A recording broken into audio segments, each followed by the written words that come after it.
ask you a question. The question you always tell me, but you never said this one publicly to nobody. Tell me about the Suge Knight story when he used to come to your house. Oh my God, bro. Hey, yo, Jamie, this is a Joker moment, guys. This is a viral moment. Bro, okay, let me please tell the truth. Let me give you what it is. So I'm always known for throwing parties, right?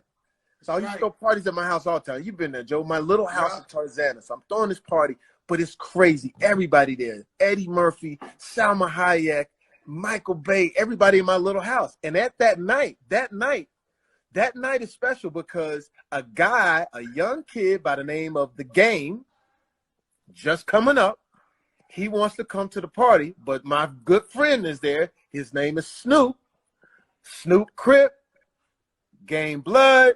I'm like, oh shit. I haven't really hang with the Game guy.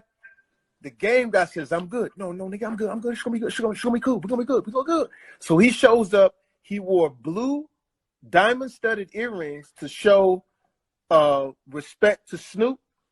They having a great time. Everything is cool. So we partying and shit. Next thing you know, my security comes to me, party raging, right? In my beautiful white neighborhood. And my security comes and say, yo, Suge outside. I said, oh shit. He said, should I let him in? No, they can't let him in. He said, what we gonna do? Now mind you, this is not the Suge that was, that we see now. This was the venomous motherfucking shut the party down. Everybody run out, Suge. When Suge would walk into the club, literally the DJ would pull the plug, roll that shit up, and get the fuck out, because Suge was finna fuck shit at the height of his gangster. I don't wanna stop your story. Keep that straight. I saw Suge Knight walk into the Vibe Awards with a cigar by himself, and the whole Vibe Awards ran out. Everybody. I'm looking at Russell Simmons doing backflips, Alicia Keys running in the red trash. I was there. The man ain't say nothing. He walked in with a cigar, and the whole place ran. That motherfucker looked like he had a redwood tree. That's how big he was and how big that fucking cigar was. I said, this thing got a redwood. He's smoking a redwood. So they telling you he's at your front door. Yo, they say, Suge outside. I can't let him in. He said, well, what you gonna do? I said, I'll deal with it later, but I cannot let him come in here. I got fucking Eddie. I got Snoop, and I got Snoop in the Game. So I'm like, fuck that. So I go up to the Game. I said, listen, I ain't trying to fuck your night up, but Suge Knight outside. Serious? Yeah. They don't say nothing. Him and his boy. I don't know what the fuck happened. I don't know what happened, but them motherfuckers creeped out the back of my house like on some. I said, oh my God, I don't know what the fuck they about to do. But they creeped out like on some yeah. I was like, oh shit. Here's the funny shit though. I go up to Snoop, right? Snoop is dancing just dancing, everybody around and girls, guys, whatever like that. Snoop is there. I say, yo, Snoop, I ain't trying to fuck your night up, but Suge Knight outside. Snoop don't even stop dancing. He just leaned over and go, you ain't gonna let him in, is you? I was like, nah, fuck it. And he went right back to dance. and some shit happened, little birdie. Next thing you know, a fucking helicopter's over my house. And they had to have some words with Suge. The night was saved. But then after that, of course, I had to call him and just be honest. The one thing a gangster always like is a few jokes and honesty. I said, nigga, I could not let you come into that motherfucking party. What you gonna scare Salma Hayek, Michael Beck? You can't. And he gave me the pass. He gave me a pass for about 6 months, because every 6 months I would have a Suge where I have to run from Suge. It was just a known thing every 6 months. Okay, it feels like it's a Suge. You told me one time he came to the front of the house. You ran to the back of the house, jumped over the bushes, and he was standing there like, yo, I knew you'd be coming out here, Jay. Bro, no, this is what happened. I was at a club. And I had on like a seersucker jacket with some open-toed shoes, not ready for combat at all. You feel me? And he's trying to get in the club. I don't know that the club owner didn't want Suge in the club and told Suge that Jamie Foxx said, you can't come in the club. So I'm just sitting in the club. People keep coming and say, yo, Suge outside. I'm like, that's great. I'll talk to him when he gets here. Then another thing came on, yo, Suge outside. Oh, that's great. When he comes in, maybe we'll have a drink. And then somebody said, Suge. I said, wait a minute, this is weird. Then my boy called me and said, yo, he's driving up. Yo, Suge is outside. I'm turning around and going back home. I said, what? So I was like, wait a minute, something is off.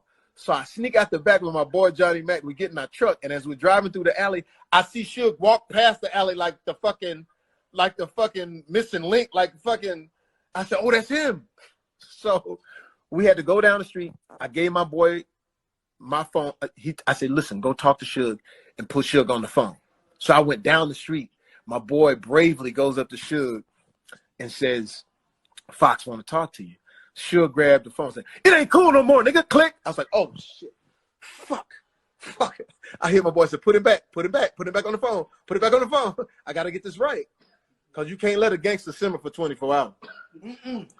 So they get him back on the phone. I said, Suge, and this is how I flipped it. Suge, man, what's wrong? I said, I can't believe you wouldn't let me in the motherfucking club, nigga. I said, Suge, who told you that I didn't want you in the club? The white boy at the front. So you're going to let the white man.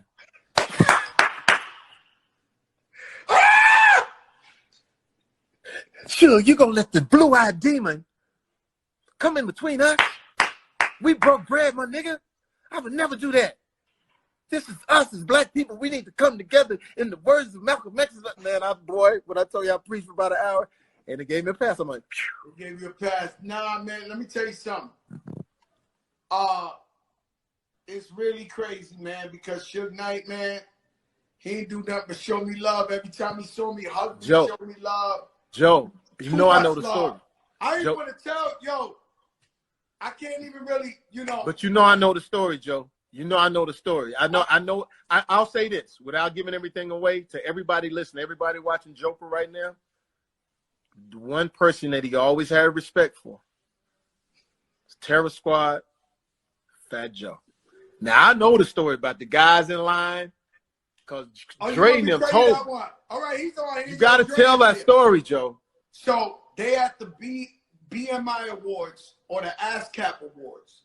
And this is a very mean and vicious Suge Knight. This is when, so he had a desk where all the artists was going in. And these the biggest artists on earth. I can't tell you their names. I can't tell you their names. I'm going to say like, it's the biggest, toughest rappers, the persona. In the game. The toughest. Dre is on here saying facts. And they're walking in line up to Suge Knight, taking their earrings off, their watches, their chains off. Like, thank you, Mr. Knight. Then they're going inside the BMI Awards to get their award. So he had a table like, yo, you check in, leave the jury here. And then you could go into the awards. So everybody, they're going on the line. Cool and Dre is on the line. Because the only way you could get in was through him. Wow. He was like the registration and take off all your shit. And let me tell you something. Shout out Kenny Burns. Cool and Dre said they walked up because they good dudes. They're not gangsters. Yeah. They walked up to him and he said, "You them guys, you them kids, Cool and Dre, huh? You down Terror Squad, Fat Joe. You sending my love. That's the big homie." And they walked in. They almost felt bad they didn't get robbed. Because when they turned around, they seen every other rapper about to get robbed. They was like, yo, Cool and Dre is down with this shit? Like, yo, they walked in with their TS shit, they jury and everything. These are facts. That's a testament. Jamie, sometimes I don't even want to tell these people these stories. No, you have, but Joe, we can tell them now. We reflecting, we sitting back, we telling the story. But Joe, to me, and I can't paint the picture dire enough the way Suge had his control over LA. It was dire. Like he was taking people. I seen him one time. I pulled up to the Four Seasons. Yeah.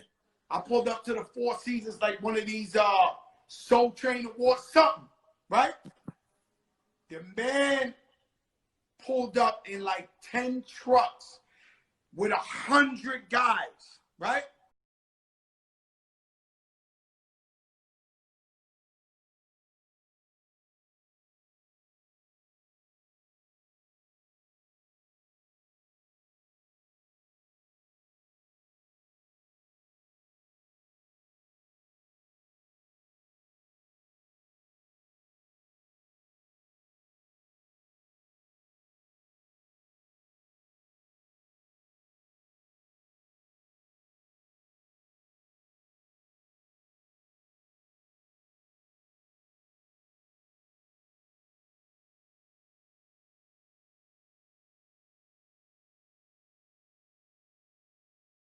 I see T.I. I was like, yo, T.I., I think you should go upstairs.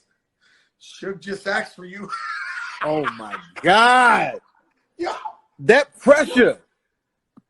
Nah. That pressure. 100 guys. Too much. No, 100 guys. And I don't know what happened. I don't know. No. I mean, like, I really honestly don't know what happened. I'm not being sarcastic. Hey, listen, I'm going to be honest with you, though. I don't care who you were. Gangster. Nah. This guy was the biggest. At that time, you really had to be smart the way you move. Bro, this guy was an animal. Yeah, you had to be smart because with nothing but the realest guys running around him, and he had 300 million. Yeah, you had to be strategic. You had to like me being a comedian, like the motherfucker put some pressure on me one night. We at like Barry's, right? Late night. We had Barry's down in LA on 3rd, whatever. So we're going to get some knees. So I go in, you know, he said, "Hey, nigga, how come you don't make no jokes about me?" Cause I want to live. Because I want to live. Like I want to live. Like he said, "Tell some funny jokes about me." I said, "Sure, come on, man. Cut that shit out, man." You told some funny jokes. You have beef with this dude. Man, I said, bro, I'm not falling for that shit. And so it was just like I said, that pressure was amazing. But at the same time, Joe, a testament to you, man. Nobody ever fuck with you. And that's because you're good. Because you're a good dude. And I'll follow with this. Handle yourself accordingly. You gotta handle yourself accordingly. There's no tolerance here. Yeah, I love it, man. Listen, man. I can't tell you. It's too much. Too real. Joe,